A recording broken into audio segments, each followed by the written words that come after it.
رب سے جڑنے کا سفر، قسط نمبر 32۔ تو موم، اس میں حرجی کیا ہے؟ ہر ایک کی اپنی لائف ہے، ہر ایک کو حق ہے جینے کا۔ فار گاڈ سیک، اب آپ لوگ اسے بہانہ مت بنائیے گا۔ زنیشا نے دو ٹوک انداز میں اپنی ماں مسز فاروقی سے کہا، زونی، میں تمہیں کیسے ایسے گھر میں بیاہ دوں جہاں بعد میں تمہیں اپنی مرضی کے لائف سٹائل کی اجازت نہ ہو؟ اوہ ہنی، میرا دل بالکل نہیں مانتا۔ او ماما پلیز، آپ نے حیدر کی ماما اور ان کی لائف سٹائل کو دیکھا ہے نا؟ انفیکٹ میں نے ان کے گھر میں کسی پر کوئی پابندی نہیں دیکھی۔ اب اگر حیدر کی سسٹر نے اس طرح سے اپنا لائف سٹائل چوز کیا ہے تو آئی ڈونٹ تھنک سو کہ ہمیں اس کو لے کر اس طرح کے خدشات رکھنے چاہیے۔ یہ اس کی اپنی لائف ہے۔ زنیشا نے کمان جیسی بھونک اوپر کر کے کندھے اچکاتے ہوئے کہا، اوکے ہنی، میں تمہارے ڈیڈ سے بات کروں گی۔ وہ اس بات کو لے کر بہت پریشان ہو رہے تھے۔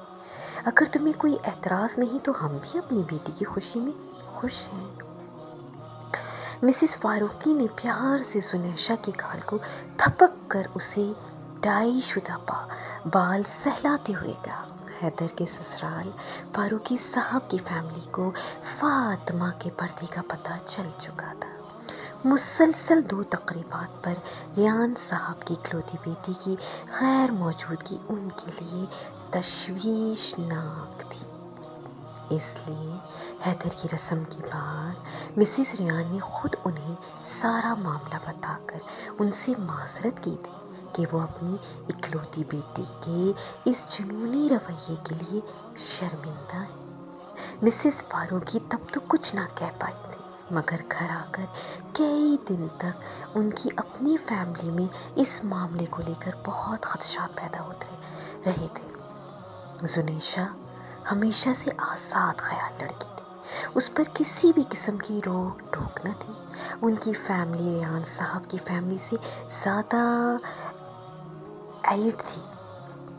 دین تو بس نام کا تھا، اور یہ نام بھی پاسپورٹ یا I D card per religion کے خانے کو پر کرنے کی حد تک تھا۔